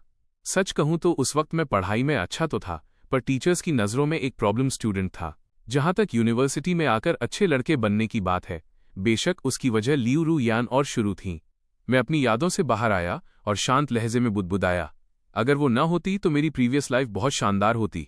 शाओफैंग, तुमने क्या कहा? बिंगजी ने ठीक से सुना नहीं था। मैंने अपना सिर हिलाया। अब से मैं अपनी शर्तों पर अपनी जिंदगी जीऊंगा। मैंने बिंगजी का हाथ पकड़ा और हम दोनों हल्के कदमों से क्लासरूम की तरफ बढ़े। मैं बचपन से ही काफी स्मार्ट रहा हूं और चीजें जल्दी सीख लेता हूं। उस वक्त मेरा यूनिवर्सिटी एंट्रेंस एग्जाम स्कोर काफी अच्छा था। जब मेजर चुनने की बात आई तो मम्मी पापा ने मुझ पर कोई दबाव नहीं डाला। मैंने बिना किसी हिचकिचाहट के मेडिसिन को चुना। मेडिसिन की पढ़ाई बहुत कठिन होती है। पापा ने इस पर ऐतराज भी जताया था, पर मैंने ये कहकर अपनी पसंद मनवा ली कि मुझे ये पसंद है। मैंने उन्हें असली वजह नहीं बताई। असली वजह मेरी सगी माँ की मौत थी। मैं ज्यादा लोगों की जान बचाने के लिए डॉक्टर नहीं बनना चाहता था, बल्कि अपनी माँ के लिए ब्लेसिंग्स पुण्य इकट्ठा करना चाहता था। उनकी जिंदगी बहुत छोटी थी। मैं चाहता हूं कि उनके अगले जन्म में उन्हें एक पीसफुल जिंदगी मिले। सुबह की क्लासेस खत्म हो गईं। दोपहर में कोई क्लास नहीं थी। बिंगजी काफी समय बाद मेरे साथ था। उसने मुझे शॉपिंग पर चलने को कहा, पर मुझे लियू यान का ख्याल रखने हॉस्पिटल जाना था। उसे सच बताने के बाद हमने फिर कभी मिलने का फैसला किया। मैं स्कूल से सीधे हॉस्पिटल पहुंचा। हॉस्पिटल पहुंचकर मैं जैसे ही ऊपर गया, मेरी मुलाकात शुरू से हुई जो हॉस्पिटल रूम से बाहर आ रही थी। मुझे देखते ही वो एक पल के लिए ठिठकी, फिर एक कॉम्प्लिकेटेड एक्सप्रेशन के साथ बोली, तुम काफी स्किल्ड निकले। मैं उलझन में था। क्या? रु यान से तुम्हारी शादी से पहले वो तुम्हें काफी नापसंद करती थी। मुझे उम्मीद नहीं थी कि सिर्फ एक रात में वो तुम्हें पसंद करने लगेगी। क्या ये कहना सही नहीं होगा कि तुम स्किल्ड हो? शुरू की बातों में तंज और छिपा हुआ मतलब साफ था। मैंने अपनी भौहें सिकोड़ी और कुछ नहीं कहा।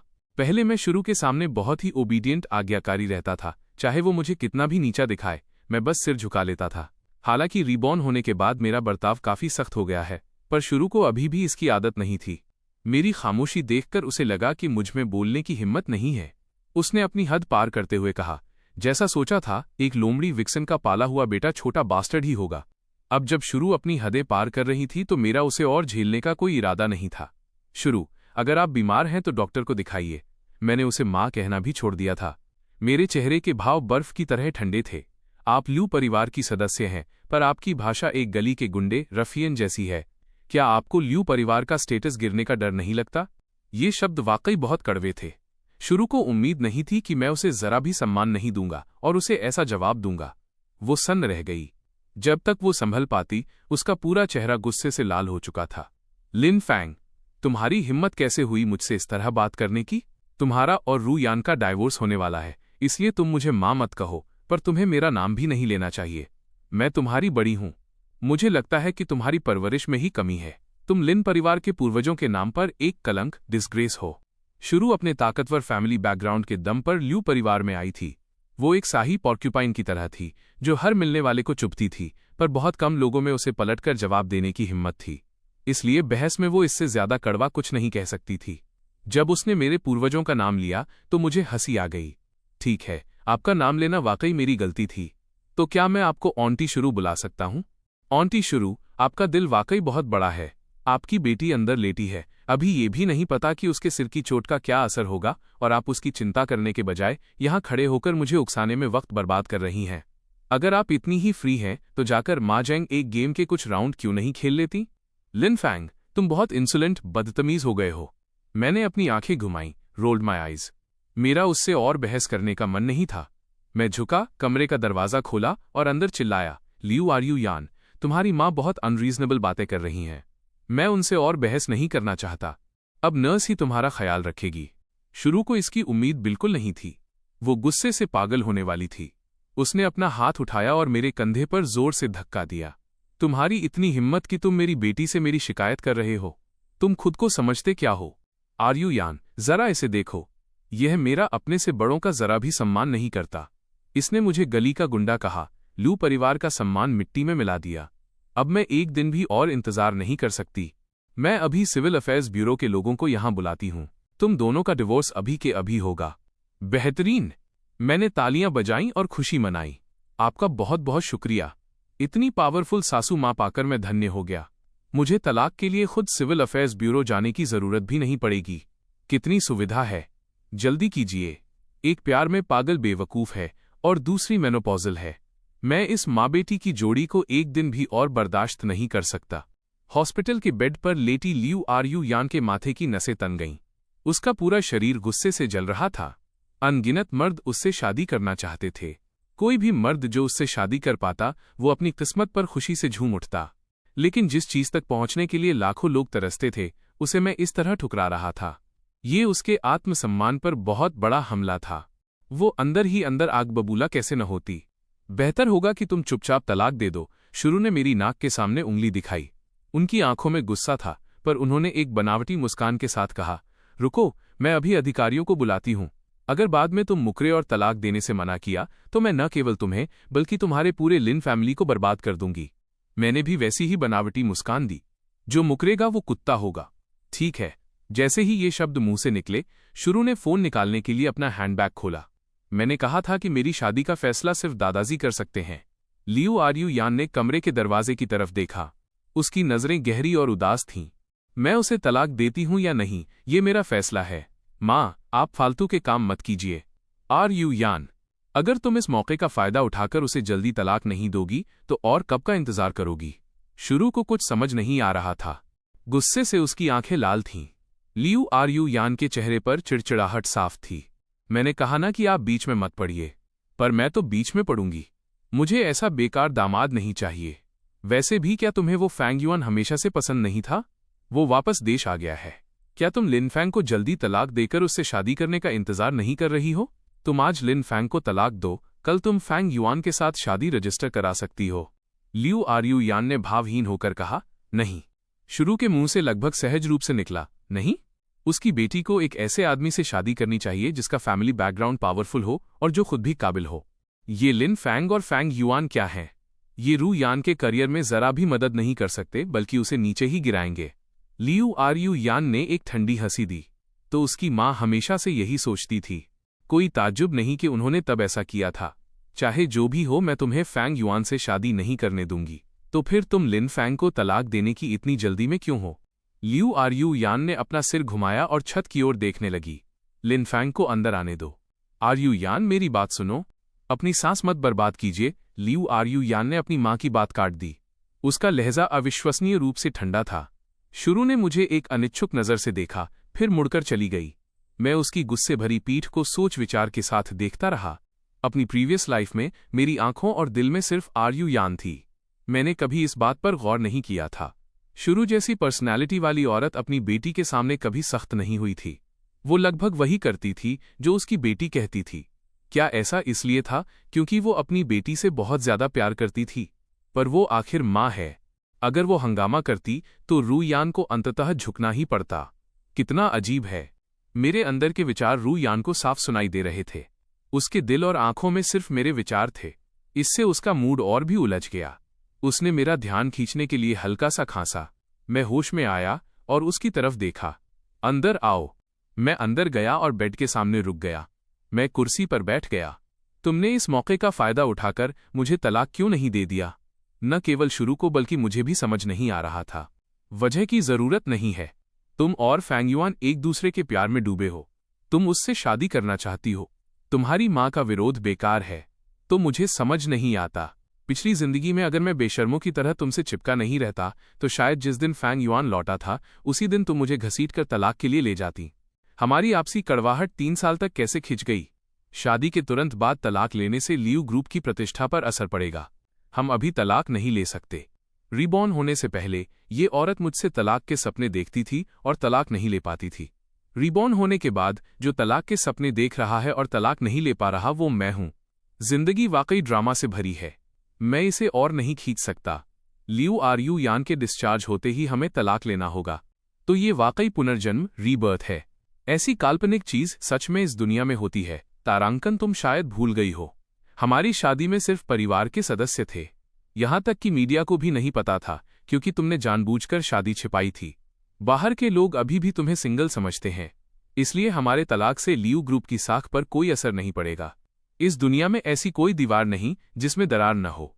इसलिए मुझे कुछ समय चाहिए। तलाक के लिए कितना समय? कम से कम आधा साल। आधा साल मंजूर नहीं है। मैं इतना इंतजार नहीं कर सकता। तुम्हें कितना समय चाहिए? तुम्हारे हॉस्पिटल से बाहर आते ही तलाक। 1 साल। तुम कीमत क्यों बढ़ा रही हो? मैं तुम्हें सच बताता हूं, मुझे कोई और पसंद है।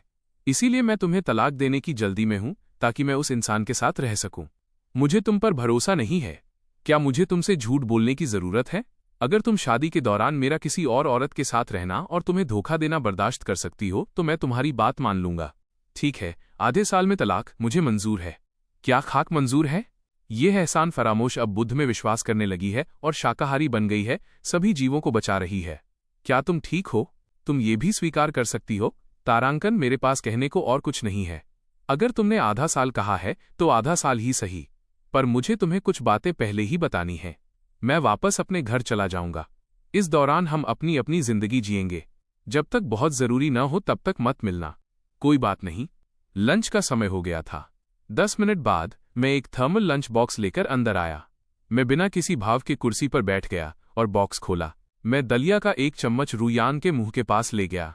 पता नहीं जानबूझकर हुआ या क्या, मेरा हाथ कांप गया। चम्मच का काफी दलिया लियू आर यान की गर्दन पर गिर गया। लिन फैंग।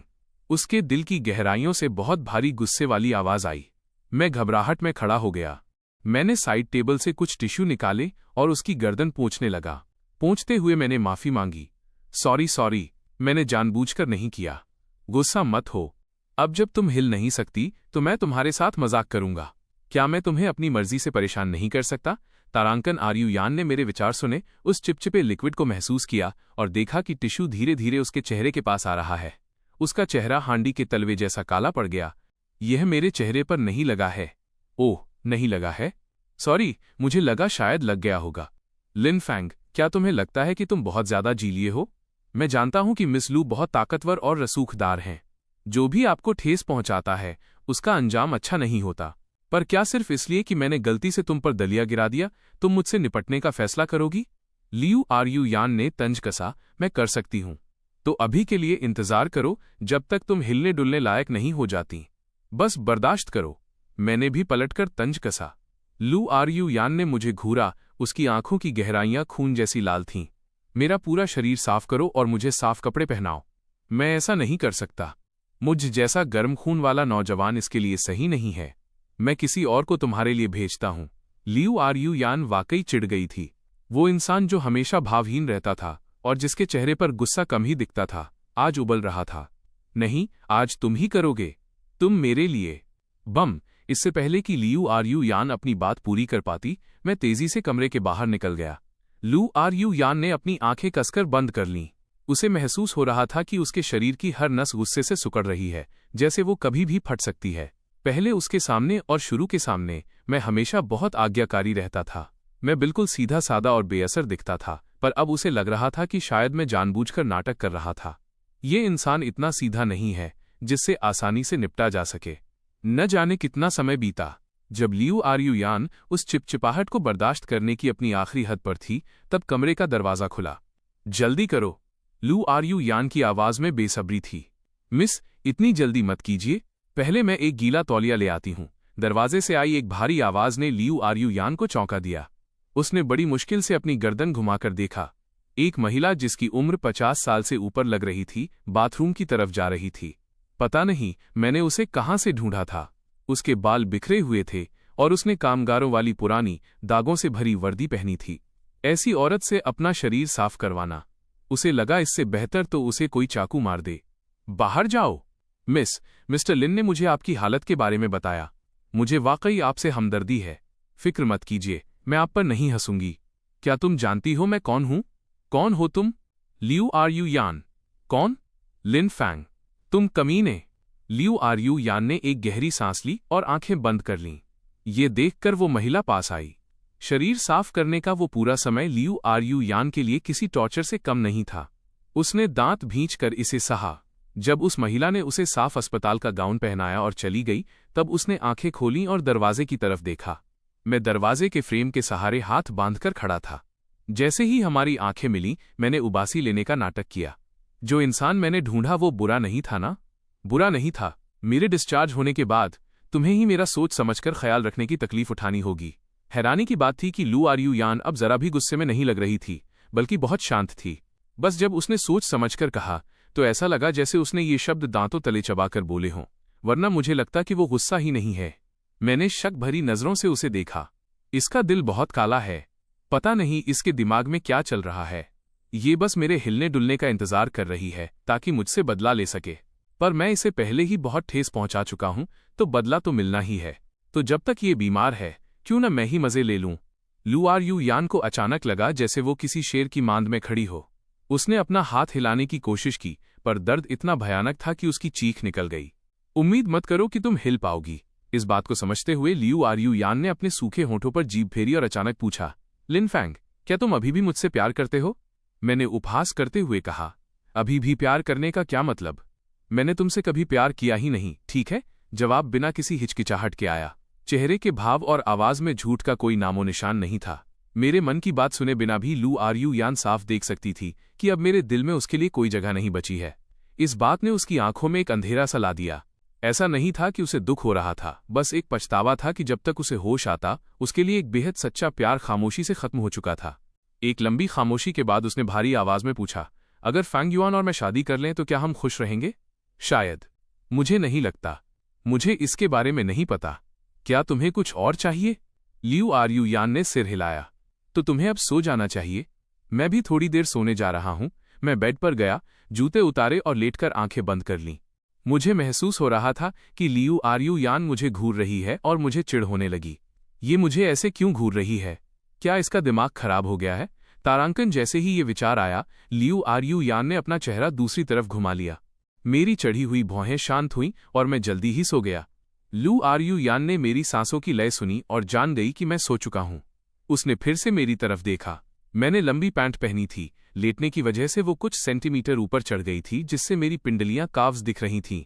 इस पल उसकी आंखों में मेरी पिंडलियां मजबूत और सुंदर लाइनों वाली थीं, जो देखने में काफी अच्छी लग रही थीं।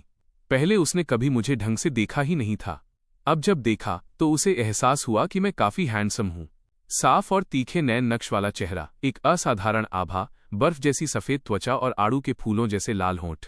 एक पत्थर की मूर्ति की तरह सख्त और खूबसूरत, जिसे देखते रहने का मन करे। लुक्स के मामले में मैं फैंग युआन से जरा भी कम नहीं था। शायद उसकी नज़र कुछ ज्यादा ही गहरी थी। नींद में मुझे बेचैनी हुई और मैंने भौहें सिकोड़ते हुए कुछ बुदबुदाया, फिर करवट बदल ली। लियू आर यू यान ने एक हल्की हंसी दी और अपनी आंखें बंद कर लीं। मैं शाम के 4 बजे तक सोया। जब मेरी आंख खुली तो देखा कि कमरे का दरवाजा खुला है। मुझे थोड़ा कौतूहल हुआ। मैंने मुड़कर देखा। लियू आर यू यान अभी भी सो रही थी।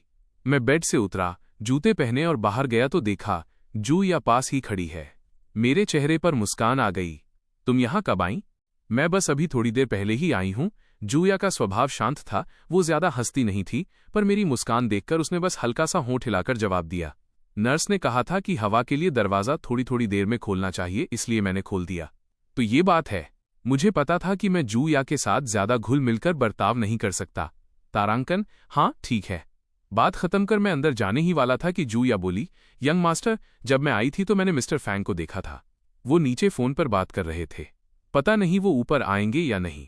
जूया को ये कहने की जरूरत नहीं थी और शायद उसे कहना भी नहीं चाहिए था, पर क्योंकि उसे मेरी तरफ से दोस्ती का एहसास हो रहा था, इसलिए उसने बता दिया। मैं एक पल के लिए रुका, फिर मुस्कुराया। कोई बात नहीं। अगर वो आना चाहता है तो उसे आने दो। पैर उसके अपने हैं, कोई उसे रोक नहीं सकता। पर मिस लू उसे रोक देंगी।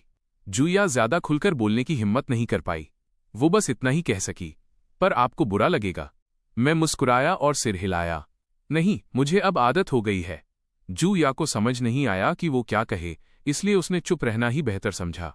इससे पहले कि मैं कुछ और कह पाता, कमरे के अंदर से गुस्से में डूबी एक ठंडी आवाज आई। लिनफैंग, मुझे प्यास लगी है। मैंने सहज रूप से अपनी आंखें घुमाईं, फिर जूया को मुस्कुराकर सिर हिलाया और कमरे के अंदर चला गया। बेड पर लेटी वो औरत मुझे नफरत भरी नजरों से देख रही थी। मुझे लगा शायद सोकर उठने की वजह से वो चिड़चिड़ी है, इसलिए मैंने ज्यादा ध्यान नहीं दिया। मैंने एक गिलास पानी भरा और उसके पास ले गया। क्या तुम जूया के बहुत करीब हो? लियू रू यान की आंखों में एक चमक थी। उसने पहले भी ऐसा ही सवाल पूछा था। मेरे चेहरे पर घृणा का भाव आ गया। मैंने गिलास नीचे रखा और ठंडे स्वर में कहा, करीब नहीं हूं, पर तुम दोनों को देखकर ऐसा नहीं लगता। वो तंज कसते हुए बोली, इसके साथ कोई दिक्कत है क्या? ये अचानक इस बात को लेकर क्यों परेशान है कि मैं और जू या एक दूसरे को जानते हैं या नहीं। क्या हम बहुत करीब हैं? क्या इसके पास इतना खाली वक्त है? खैर, अब इस औरत के पास वाकई बहुत खाली वक्त है, पर यह बहुत परेशान करने वाला है। मेरे मन की बात सुनकर लियू आर्यू यान के चेहरे के भाव और भी बिगड़ गए। इसने मन में कभी उसके बारे में एक भी अच्छी बात नहीं कही। इतना सब सुनना वाकई किसी को भी चिढ़ा सकता है। तुम्हें लगता है कि हम बहुत करीब दिखते हैं? ऐसा इसलिए है क्योंकि मैं जानबूझकर उसके साथ दोस्ताना बर्ताव कर रहा हूं। मैं मुस्कुराया। एक मर्द किसी औरत के साथ दोस्ताना बर्ताव क्यों करेगा? भला और क्या वजह हो सकती है? मेरे होठों की मुस्कान और गहरी हो गई, जिसमें थोड़ी शरारत थी। बेशक इसलिए क्योंकि मेरी नज़र उस पर है। क्या तुम मेरा धोखा देना स्वीकार नहीं कर सकती? तुम जैसी टेढ़ी मानसिकता वाली औरत ढूंढना आसान नहीं है। मुझे इस मौके का फायदा उठाकर तुम्हें कुछ और बार धोखा देना चाहिए। अगर हम कोई रोमांचक खेल खेल रहे हैं तो हमें असली रोमांच की तलाश करनी चाहिए। मैं तुम्हें चिढ़ा-चिढ़ाकर मार दूंगा। मेरी बात खत्म होते ही लियू आर्यू यान का चेहरा बिल्कुल पत्थर जैसा ठंडा हो गया। हालांकि वो जानती थी कि मैं उसे चिढ़ाने के लिए ऐसा कह रहा हूं और मैं गंभीर नहीं हूं, फिर भी उसे उकसावा मिल गया। उसकी नज़र मुझ पर गहरी और सर्द थी। मैंने उसकी आंखों में झांका, वे अथाह थीं। मेरे दिल में अचानक एक सिहरन दौड़ गई। लियू आर्यू यान एक कॉरपोरेशन की लीडर है। उसमें स्वाभाविक रूप से एक रसूखदार इंसान वाली आभा है। जब वो गुस्से में होती है तो बिना कुछ कहे भी लोगों को डराने के लिए काफी होती है। पुनर्जन्म से पहले मैंने देखा है कि उसने उन लोगों के साथ क्या किया जिन्होंने उसे ठेस पहुंचाई थी, और मैं भी उससे डरता था। अगर गुस्सा और नफरत न होती और इस बात का भरोसा न होता कि वो अभी हिल नहीं सकती, तो मैं उसे इस तरह छेड़ने की हिम्मत कभी नहीं करता। तुम्हारी हिम्मत काफी बढ़ गई है। लियू आर्यू यान एक कुटिल हंसी के साथ मुस्कुराई। इसे जारी रखो। मैंने अपने होंठ कसकर भींच लिए। क्या मुझे उससे बदला लेना बंद कर देना चाहिए? वरना जब वो ठीक होकर डिस्चार्ज होगी तो मुझे पता भी नहीं चलेगा कि मैं कब और कैसे मारा गया। लियू आर्यू यान खामोशी से मेरे विचार सुन रही थी। उसके चेहरे की मुस्कान अब उपहासपूर्ण थी। उससे बदला? इस आदमी की हिम्मत तो देखो। तुम्हें प्यास लगी होगी, है ना? पानी पियो। मैंने गिलास उठाया ताकि थोड़े समय के लिए लियू आर्यू यान के गुस्से को शांत कर सकूं और वो बाद में मुझसे निपटने की योजना न बनाने लगे। उसने एक हल्की मुस्कान दी। पहले थप्पड़ मारो और फिर मिठाई दो? ऐसा नहीं चलेगा। तुम ज्यादा सोच रहे हो। तारांकन लियू आर्यू यान ने एक ठंडी हंसी दी। वो मुझे डराने ही वाली थी कि बाहर से लेदर के जूतों की आवाज आई। मुझे अंदाजा हो गया कि फैंग युआन आ गया है, इसलिए मैं पानी का गिलास उसके होठों के पास ले गया। मेरी जान, चलो मैं तुम्हें पानी पिला देता हूं। मेरे व्यवहार में अचानक आए इस बदलाव ने उसे एक पल के लिए चौंका दिया। फिर उसने फैंग युआन को कमरे में आते देखा और तुरंत समझ गई कि मैंने ऐसा क्यों किया। बेशक जब तक वह बुद्ध में विश्वास न करने लगे वो मेरा साथ नहीं देने वाली थी। मुझसे दूर रहो, उसने ठंडे चेहरे के साथ कहा, एक अपेक्षित जवाब। मैंने चेहरे से मुस्कान हटाई, सीधे खड़े होकर कंधे उचकाए और आह भरते हुए कहा, अभी भी मुझसे इतनी नफरत? खैर। फैंग युआन पास आया और मेरे हाथ से गिलास ले लिया। वो लियू आर्यू यान को देखकर एक कोमल मुस्कान के साथ बोला। उसके आखिरी शब्दों ने उसे थोड़ा सुकून दिया था। कल तो वो बस दिखावा कर रही थी। शुरू से ही लियू आर्यू यान की नज़रों में सिर्फ वही फैंग युआन था। उसने कभी किसी दूसरे मर्द को देखा तक नहीं। वो इतनी जल्दी कैसे बदल सकती थी? वैसे भी मुझ जैसे 20 साल के लड़के में उसे क्या दिखेगा? उसकी चिंताएं बेमानी थीं, लेकिन फिर भी उसे जल्द से जल्द हमारा तलाक करवाना था। उसने बहुत लंबा इंतजार किया है। अब लियू आर्यू यान से शादी करने का वक्त आ गया है। जब तक वो उसके साथ अच्छा बर्ताव करेगा, जो वो चाहता है वो जल्दी ही उसका होगा।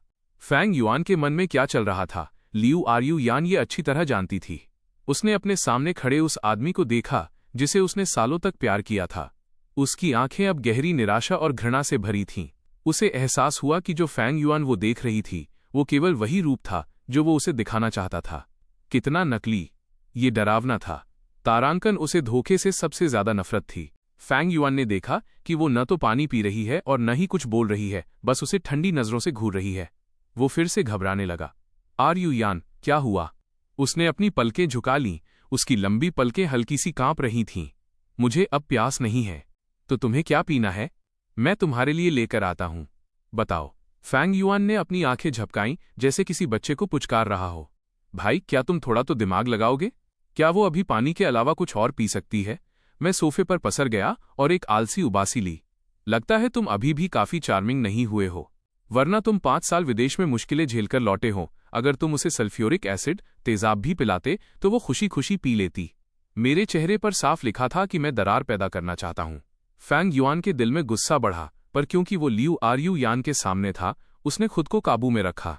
लिन फैंग, मैं जानता हूं तुम मुझे पसंद नहीं करते। मैं समझ सकता हूं, पर अब तुम्हारी शादी रू यान से हो चुकी है। मैं उम्मीद करता हूं कि तुम दोनों खुशी खुशी साथ रहोगे। तुम्हें मेरे प्रति इतनी नफरत दिखाने की जरूरत नहीं है। तुम्हें किस तरह से लग रहा है कि मैं तुम्हारे प्रति नफरत दिखा रहा हूं? मुझे उसकी बातें मजाक लगीं। क्या तुम इसके काबिल भी हो?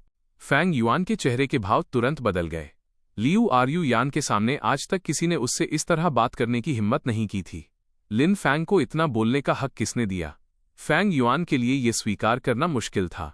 ये सब इसलिए था क्योंकि लियू आरयू यान ने उसे सिर पर चढ़ा रखा था, जिससे उसे अपनी श्रेष्ठता का बहुत बड़ा भ्रम था। साफ शब्दों में कहें तो वो खुद को खुदा समझने लगा था। क्या तुम्हें वाकई लगता है कि तुम फैंग युआन के सामने टिक पाओगे? वो एक ऐसा कुत्ता था जो अपने मालिक की ताकत पर इतराता था, ये सोचकर कि वो कुछ खास है। मुझे इस बात की परवाह नहीं थी कि फैंग युआन की क्या प्रतिक्रिया होगी। मुझे परवाह थी तो सिर्फ रू यान की प्रतिक्रिया की।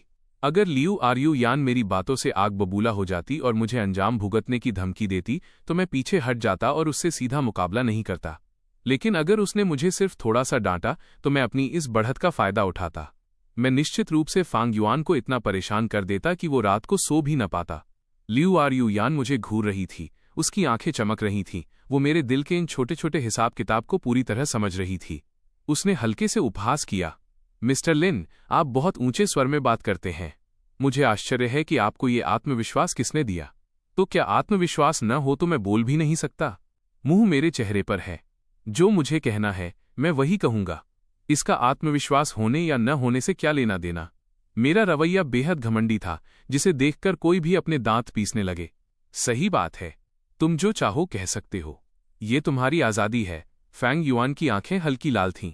उसने मेरी ओर देखा, फिर अपना सिर झुका लिया। मैंने ठंडी हुकार भरी और तिरस्कार भरी नजर से कहा, मिस्टर फैंग, इतना समझदार होने के लिए आपका शुक्रिया। भविष्य में जब मैं आपसे मिलूं और इससे भी कड़वे शब्द कहूं तो उम्मीद है कि आप उसे जाने देंगे। लियू आरयू यान अब फैंग युआन का असली चेहरा साफ देख चुकी थी, इसलिए जाहिर है कि वो अब उसका पक्ष नहीं लेने वाली थी। उसने अपनी आंखें सिकोड़ी। इरादा ये था कि वो इसे नजरअंदाज करे और उन दोनों मर्दों के मन की बातें सुनने पर ध्यान दे।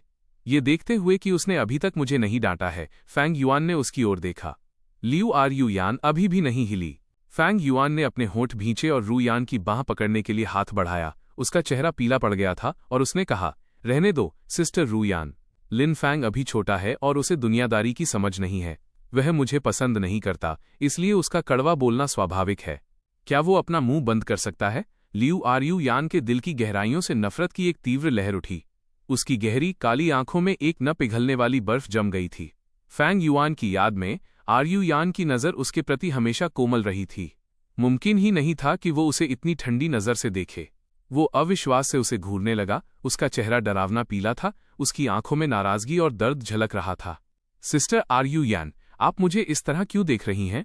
मेरा मूड खराब है। रू यान ने उसके चेहरे से अपनी नजरें हटा लीं। तुम दोनों शांत हो जाओ। सिस्टर रू यान, फैंग युआन ने अपना निचला होंठ जोर से काटा। क्या आप अभी भी मुझसे नाराज हैं? नाराज हैं कि मैं लगातार 5 साल के लिए विदेश चला गया और आपसे मिलने भी नहीं आया? तुम जरूरत से ज्यादा सोच रहे हो। तुम्हारे जाने के बाद रू यान बहुत खुश थी, वरना वो मुझसे शादी नहीं करती और हमारी सुहागरात इतनी जोशीली नहीं होती। मैंने बीच में टोकते हुए कहा, मैं कितना कमीना हूं। जब भी फैंग युआन लियू आरयू यान के साथ दिल की बात करने वाला होता है, मैं बीच में अपनी टांग अड़ा देता हूं, और वो भी ऐसे शब्दों के साथ जो फैंग युआन को पागल कर दें। तुम अभी भी दिल से दिल की बात करना चाहते हो? अगर आज मैंने तुम्हें ये बातचीत करने दी तो तुम अपना सरनेम बदल लेना। लियू आरयू यान का मन बहल गया। जैसे ही उसे हंसी आई, फैंग युआन का दिल आधा ठंडा पड़ गया। अगर वो खुद को दिलासा देना जारी रखता तो वो सिर्फ खुद को धोखा दे रहा होता। लियू आरयू यान शायद अब उसे पसंद नहीं करती थी, वरना वो उसके सामने मेरी इस नुमाइश को कभी बर्दाश्त नहीं करती। जैसे ही उसने सोचा कि अब लू परिवार में शादी करने का कोई मौका नहीं रहा, फैंग युआन का दिल बेचैन हो गया। उसके हाथ मुट्ठियों में भिंच गए। इसे स्वीकार करने में असमर्थ, उसने दर्द भरे चेहरे के साथ रू यान की ओर देखा। सिस्टर रू यान, क्या वो जो कह रहा है वो सच है? मुझे विश्वास नहीं होता। वो झूठ बोल रहा है ना? उसे इतना परेशान देखकर मुझे बहुत खुशी हो रही थी। कॉफी टेबल पर एक फ्रूट प्लेटर रखा था जिसमें अंगूर भरे थे। मैंने हाथ बढ़ाकर एक मुट्ठी अंगूर उठाए और एक एक करके अपने मुंह में डालने लगा। चेहरे पर बड़ी जीत का भाव था। हालांकि मुझे नहीं पता कि इस औरत रू यान का फैंग युआन के प्रति इतना ठंडा रवैया क्यों है। ये मेरे लिए इससे बेहतर नहीं हो सकता था। जब यह औरत अस्पताल से बाहर निकलेगी तो ये निश्चित रूप से फैंग युआन को गम के मारे 10 किलो दुबला कर देगी। मेरे मन में हर दूसरा विचार ये औरत ही था, जिसे सुनकर लियू आरयू यान के माथे की नसें तन गईं। वो नहीं चाहती थी कि मैं इतना इतराऊं, इसलिए उसने फांग युआन की ओर देखा और मिलने के बाद पहली बार उसे देखकर मुस्कुराई। बेशक ये सच नहीं है, मुझे पता था। फैंग युआन इतना खुश था कि वो रो सकता था। सिस्टर रू यान, मुझे पछतावा है। मुझे शुरू में विदेश नहीं जाना चाहिए था, वरना मेरे चेहरे के भाव थोड़े नाखुश हो गए। मुंह में रखे अंगूर अब मीठे नहीं लग रहे थे। मैंने बचे हुए कुछ अंगूर वापस प्लेटर में फेंक दिए, खड़ा हुआ और कहा, मैं जरा बाथरूम जा रहा हूं। लियू आरयू यान से यही उम्मीद थी। जिस मर्द को उसने इतने सालों तक प्यार किया, उसे पल भर में भूल जाना मुमकिन नहीं। मुझे सच में नहीं पता कि फैंग युआन जैसे इंसान को, जो मुंह पर कुछ और पीठ पीछे कुछ और है, जिसके पास ड्रैगन फ्रूट के बीजों से भी ज्यादा साजिशें हैं, उसे उसने कैसे प्यार किया और इतने सालों तक उस पर जान छिड़कती रही। ऐसे जजमेंट के साथ तो ये चमत्कार ही है कि लियू कॉरपोरेशन उसके हाथों में अब तक डूबा नहीं। लिन फैंग, पीछे से असीम गुस्से से भरी लियू आरयू यान की आवाज आई। मैं ठिठक गया और उलझन भरे चेहरे के साथ अपना सिर घुमाया। फैंग युआन ने भी उसे हैरानी से देखा। लियू आरयू यान ने अपने दिल की आग बुझाने की कोशिश में कुछ गहरी सांसें लीं, लेकिन अंततः असफल रहीं। बाहर जाओ और पब्लिक टॉयलेट का इस्तेमाल करो, लियू आरयू यान चिल्लाई। लियू आरयू यान दूसरों को ये पता नहीं चलने देना चाहती थी कि वो उनके मन की बात सुन सकती है, इसलिए अभी गुस्सा करना दूसरों को यही लगेगा कि वो बीमार है। मैं निशब्द हूं। क्या वो फैंग युआन के लिए मुझ पर गुस्सा कर रही है? क्या उसकी प्रतिक्रिया थोड़ी धीमी नहीं है? लगता है टक्कर लगने से उसका दिमाग थोड़ा डैमेज हो गया है। पहली बार लियू आरयू यान को महसूस हुआ कि मन की बातें सुन पाना वाकई दुनिया की सबसे बुरी चीज है, जब तक कि कोई लकड़ी का न बना हो, वरना वो जल्दी या देर से गुस्से के मारे बीमार पड़ ही जाएगी। मैंने मन ही मन गालियां बुदबुदाते हुए कमरे से बाहर कदम रखा। जब मैं काफी दूर चला गया और आरयू यान अब मेरे विचारों को नहीं सुन सकती थी, तब जाकर उसकी तनी हुई भौहें ढीली होनी शुरू हुईं। सिस्टर रू यान, उन 5 सालों में जब मैं दूर था, मैंने आपको बहुत याद किया। मेरी बाधा के बिना फैंग युआन ने फिर से रू यान के साथ दिल की बात करने की कोशिश की। आरयू यान का मूड खराब था और उसने सिर्फ एक ठंडा हूं कहा। परदेश में बिल्कुल अकेला, मुझे एहसास हुआ कि आपने पहले मेरी कितनी रक्षा की थी और समझ गया कि केवल आप ही मुझे खुशी दे सकती हैं। फैंग युआन ने अपने होंठ भींचे, जैसे वो कुछ कहना चाहता हो पर रुक गया। सिस्टर रू यान, क्या आपके और लिन फैंग के बीच कोई भावनाएं हैं? तुम किस तरह की भावनाओं की बात कर रहे हो? आरयू यान ने उसकी ओर देखा। बेशक प्यार। जो 2 लोग शादी करते हैं उनमें प्यार तो होना ही चाहिए, है ना? क्योंकि तभी 2 लोग खुश रह सकते हैं। उसकी आधी बात गलत थी। उसने वो जानबूझकर कहा था। उसका उद्देश्य पुरानी लियू आरयू यान को जगाना था, वो जो उसके बिना नहीं रह सकती थी।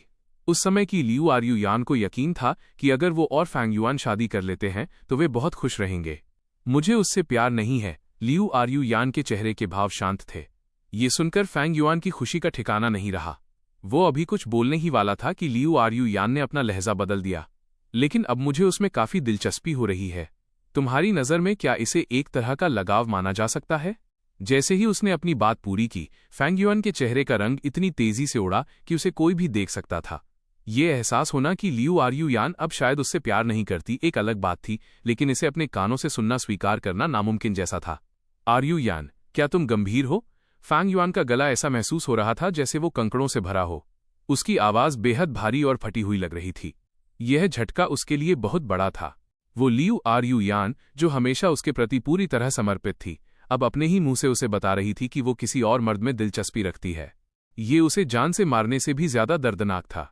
लियू आरयू यान ने सिर हिलाया, जिससे फैंग युआन के दिल में बची आखिरी उम्मीद भी चकनाचूर हो गई।